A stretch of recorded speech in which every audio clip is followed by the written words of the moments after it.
Para siswa mengeluhkan bahwa Zhu Jingming tidak hanya mengalahkan mereka dalam sekejap, tetapi bahkan menyebut mereka lemah.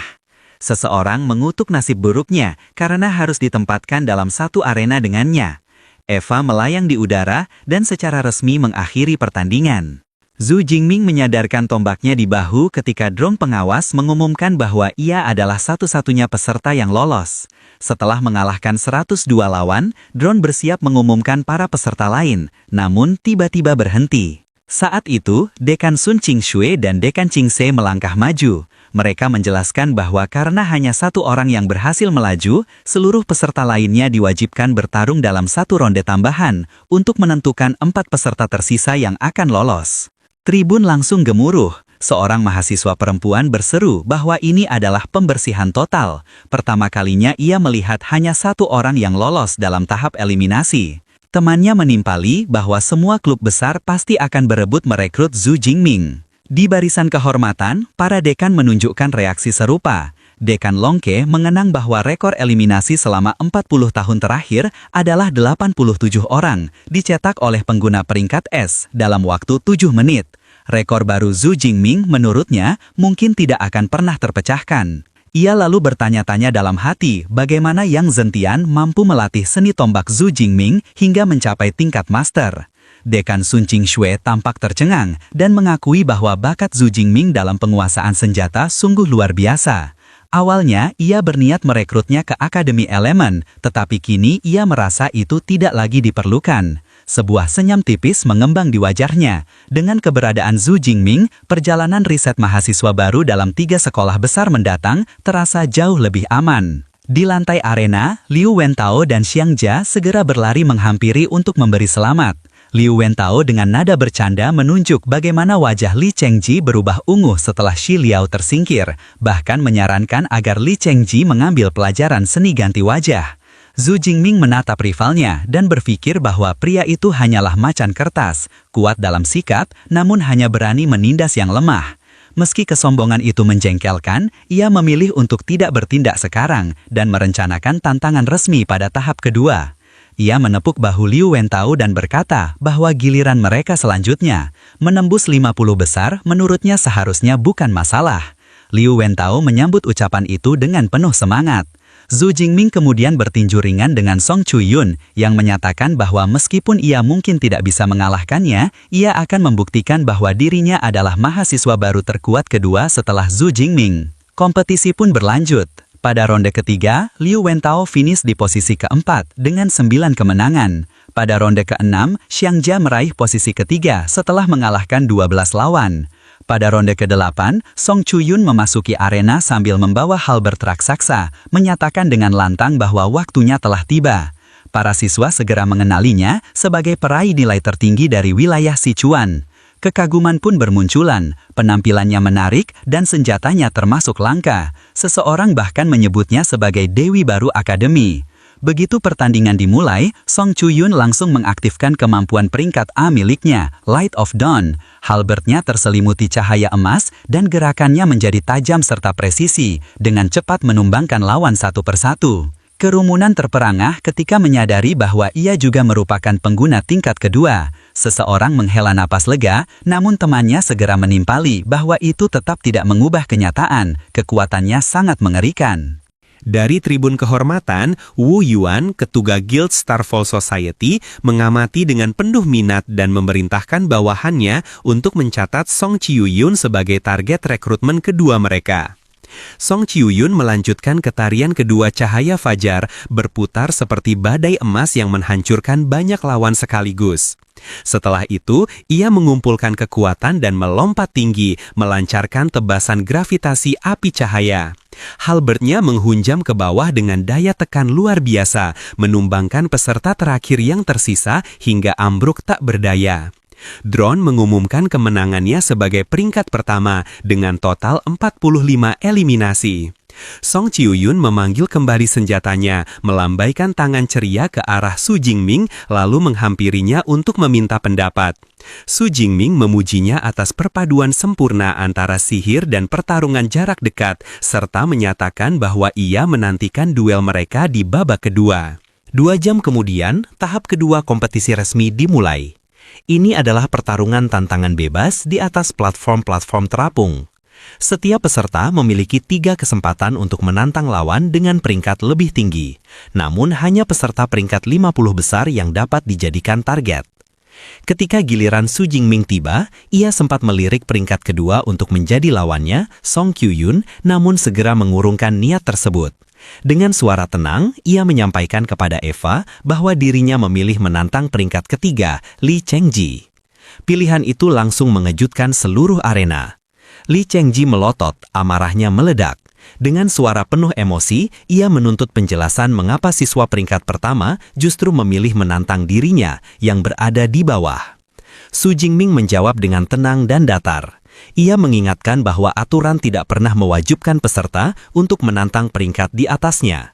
Ia lalu menambahkan satu kalimat dingin bahwa setiap provokasi memiliki konsekuensi. Kerumunan mulai riuh. Seorang siswa menjelaskan penyebab konflik itu. Lee Cheng-ji sebelumnya pernah melakukan gestur arogan menggesekkan ibu jari ke lehernya sendiri seolah mengancam Su Jingming. Eva kemudian menetapkan arena pertarungan. Dalam keadaan murka, Lee Cheng-ji menerima tantangan itu tanpa ragu. Ia bersiap memperlihatkan kekuatan seorang pengguna peringkat A kedua kepada seluruh hadirin. Di atas platform melayang, hitung mundur dimulai. Begitu pertarungan resmi dibuka, Lee Cheng-ji langsung mengerahkan seluruh kekuatannya. Tubuhnya membesar, otot-ototnya menonjol, bulu merah menyelimuti tubuhnya, dan kepalanya berubah menyerupai singa buas. Identifikasi sistem, A-Rank, Berserk Blood Lion. Ia mengaum keras, energi merah bergelora di sekujur tubuh, lalu melesat maju sambil berteriak bahwa Su Jingming sendirilah yang memaksanya bertarung dengan kekuatan penuh. Mata Su Jingming berkilat, diselimuti petir ungu yang berderak liar. Dengan suara dingin, ia menjawab bahwa ini hanyalah buah dari kesombongan Lee Cheng-ji sendiri. Dalam sekejap kilatan cahaya, Su Jingming menghilang dari pandangan dan muncul kembali tinggi di udara, tepat di atas sosok singa raksasa itu. Tombaknya telah siap. Lee Cheng-ji mendengus meremehkan, baginya pengguna elemen petir tak lebih dari petarung jarak menengah. Ia menantang Su Jingming untuk bertabrakan secara langsung. Pedangnya diayunkan, memuntahkan Wild Lion Slash. Senjata mereka bertemu dan ledakan cahaya dahsyat mengguncang arena. Lee Cheng-ji terpental ke belakang, tubuh raksasanya terlempar dengan kasar, wajahnya dipenuhi keterkejutan. Bahkan dalam wujud transformasi penuh, kekuatan fisik Su Jingming ternyata jauh melampauinya. Belum sempat ia pulih, Su Jingming melancarkan serangan lanjutan. Langit di atas arena dipenuhi badai petir ilahi awan ungu. Kilat menyambar tanpa henti, menyelimuti tubuh Lee Cheng-ji seutuhnya. Jeritan kesakitan menggema. Para siswa menyaksikan dengan wajah pucat. Jika pengguna peningkatan tingkat kedua saja tak mampu menahan rasa sakit itu, maka penderitaan tersebut pasti tak terbayangkan. Seorang siswa gemetar menyadari satu fakta mengerikan. Su Jingming sengaja mengendalikan intensitas petirnya. Ia tidak berniat mengakhiri pertarungan, melainkan menyiksa tanpa melampaui batas yang akan memicu intervensi AI. Kesimpulan pun menjadi jelas di benak semua orang. Memprovokasi siapapun mungkin masih bisa ditoleransi, tetapi memprovokasi Su Jingming adalah bunuh diri. Setelah beberapa detik tambahan penuh penderitaan, Lee Cheng-ji akhirnya ambruk. Transformasinya buyar, tubuhnya kembali ke wujud semula. Drone pengawas mengumumkan hasil pertandingan. Su Jingming dinyatakan sebagai pemenang. Berdiri tegak di tengah arena, Su Jingming sempat berpikir bahwa ia seharusnya bisa menyiksa lebih lama. Namun, 10 detik sudah lebih dari cukup untuk menanamkan pelajaran seumur hidup. Ia berharap Lee Cheng-ji akhirnya memahami arti kerendahan hati. Di tanah, Lee Cheng-ji terengah-engah, tubuhnya penuh luka. Dengan suara lirih, ia bergumam tak percaya bahwa dirinya masih hidup, padahal sempat merasa akan mati di arena itu. Ia menatap Su Jingming yang melangkah pergi, lalu menghembuskan napas lega. Namun, kelegahan itu hanya bertahan sesaat. Song Kyu-yun maju ke depan. Ia mengangkat halbertnya, menatap Eva, dan dengan suara tegas menyatakan bahwa ia juga ingin menantang peringkat ketiga, Lee Cheng-ji. Wajah Lee Cheng-ji seketika diliputi teror. Ia sadar sepenuhnya, mimpi buruknya belum berakhir. Pertarungan berakhir dalam sekejap. Satu tebasan Song Kyu-yun menghantam Lee Cheng-ji, melemparkannya melintasi arena. Tubuhnya yang telah bertransformasi langsung runtuh begitu terkena serangan itu. Dengan ekspresi penuh keyakinan, Song Kyu-yun menancapkan halbertnya ke tanah, sementara drone AI mengumumkan kemenangannya secara resmi. Tak lama kemudian, tim medis bergegas masuki arena dan mengangkat Li Chengzi yang tak sadarkan diri ke atas tandu, membawanya pergi di bawah sorotan banyak pasang mata. Song Kyu-yun segera menghampiri Su Jingming dengan bangga bertanya apakah ia melihat bagaimana dirinya menghancurkan lawan mereka. Su Jingming mengangguk tenang dan mengakui kekuatannya. Keduanya saling meninju kepalan tangan singkat, tanda kebersamaan yang menunjukkan bahwa hubungan mereka semakin erat. Di sisi lain, sekelompok mahasiswa pria menyaksikan adegan itu dengan wajah putus asa. Salah seorang mengeluh bahwa dewi kelas mereka sudah lebih dulu diambil. Yang lain bergumam pelan bahwa Su Jingming bergerak terlalu cepat, padahal tahun ajaran bahkan belum dimulai. Temannya segera menegurnya, memperingatkan agar berhati-hati bila tidak ingin bernasib sama seperti Li Chengzi. 4 jam kemudian, Dekan Sun mengumumkan bahwa kompetisi mahasiswa baru telah resmi berakhir. Sebuah layar hologram raksasa menyala di udara, menampilkan peringkat akhir. Su Jingming peringkat 1, Song Kyu-yun peringkat 2, Li Chengzi peringkat 3, Qi Tongxia peringkat 26, dan Liu Wentao peringkat 39. Para mahasiswa kemudian diminta untuk masuk ke sistem dan memilih jurusan masing-masing. Song Kyu-yun menoleh ke Su Jingming dan bertanya jurusan apa yang ia pilih. Su Jingming menunjukkan ponselnya, kelas 2 tahun pertama Akademi Persenjataan. Song Kyu-yun tersenyum dan membalas bahwa dirinya masuk Akademi Elemen. Menyaksikan interaksi itu, Qi Tongxia menyikut Liu Wentao, setengah berbisik bahwa keduanya tampak semakin dekat. Liu Wentao tertawa, bercanda bahwa jika hari ini ia memanggilnya Su Jingming, mungkin besok sudah memanggilnya sayang. Dekan Sun Kingsui kemudian memberikan pengumuman penutup, mengingatkan bahwa para peserta peringkat teratas akan menerima pesan dari mentor pribadi pada malam hari. Di derekan kursi VIP, para dekan meninjau hasil kompetisi. Mereka bersepakat bahwa angkatan mahasiswa baru kali ini luar biasa kuat. Salah satu dekan secara khusus menyoroti Su Jingming, memprediksi bahwa ia akan mendominasi akademi dalam 1 atau 2 tahun ke depan. Mereka menutup diskusi dengan kesimpulan bahwa setiap klub besar pasti akan berebut merekrutnya. Setelah upacara berakhir, Liu Wentao mengusulkan agar mereka merayakannya dengan makan bersama.